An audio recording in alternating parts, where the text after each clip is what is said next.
हामी चाहिँ टाँगो बनाउँदैछौँ यो बाँस नुहाउनको लागि बाँसको घाँस चाहिँ अब यो हरियो डाले घाँस भन्छ यसलाई टाँगो भन्छ हाम्रो गाउँमा अब यसलाई चाहिँ हेरेर अल्झ्याउने अलिक लामो भयो के हो छोटो भएछ लाग्यो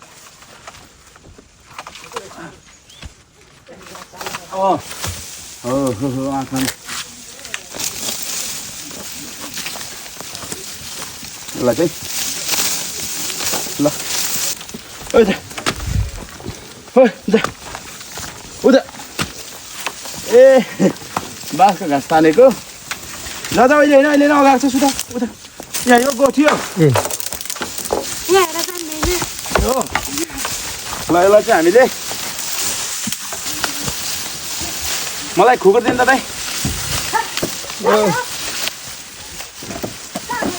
यो चाहिँ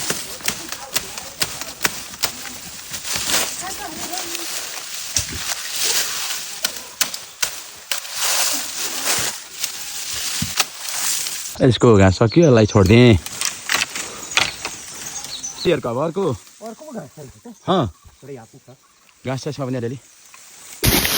ल पड्क्यो भने पनि पड्कियोस् ल लु पड्क्यो भने पनि पड्कोस् बाँस काट्नुहोस् घाँस केही छैन यतातिर पनि निकै छ त्यो पुगिहाल्छ होइन त्यो तपाईँले उमा हान्यो भने चाहिँ पड्किन्छ त त्यो बाँसमा छुवाउनु भने चाहिँ पड्किन्छ है टच गऱ्यो भने पड्किन्छ है पड्किन्छ नपड्किने गरी गर्नुहोस् म यहाँ बसिरहेको छु बाँसमा यति भयो त यसरी बसेपछि अब घाँस काट्नेलाई पनि पर सजिलो हुन्छ र यो चाहिँ हामी यसरी घाँस काट्छौँ गाउँघरमा बाँसको अब यो बाँसमा फेदैमा बाँस काट्यौँ भने त अब यसको फेरि अर्कोचोटि प्रयोजन हुँदैन सकिन्छ बाँस तर बिउ जोगाएर यो घाँसहरू चाहिँ छाँच्दै काट्दैछु अघिदेखि काटेको देखेर मैले र यता चाहिँ नि म बाँसमा बसिरहेको छु यो बाँसको टुप्पा यतापट्टि यति भएपछि अब लगभग घाँस पुग्छ आजलाई पुग्छ होइन यति भएपछि होइन ल ठिक छ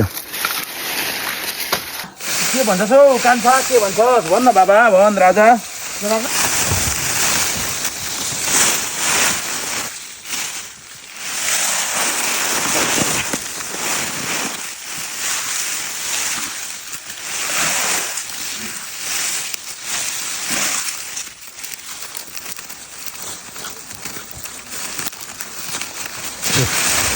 ल यो पनि भाइ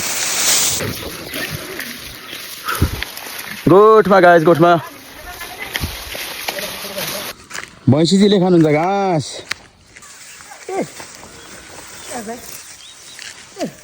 यो चाहिँ खोटाङ जिल्ला दिप्रुङ चिचुमा गाउँपालिका 7 अन्तर्गत टेम्मा दिलैछी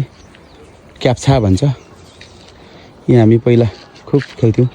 यहाँ तल यजमान दाईको घर थियो अहिले दाईहरू माथि सरिसक्नु भएको छ यो सालगारी यता पारी मजुवा लफ्याङ भने यता साकेला गाउँपालिका माध्यम र पन्साहरू पर्छ यता त्यो चित्रले भाइ चित्रले भैँसीजीहरू हुनुहुन्छ यहाँ क्याप्छा टारमा छौँ अब आज यति घाँस काट्यो दाजुभाइले त्यो घाँस भनेको यतिले भयो पुग्छ इनफ यो गोरु चाहिँ जोत्ने गोरु यस्तै छ अहिले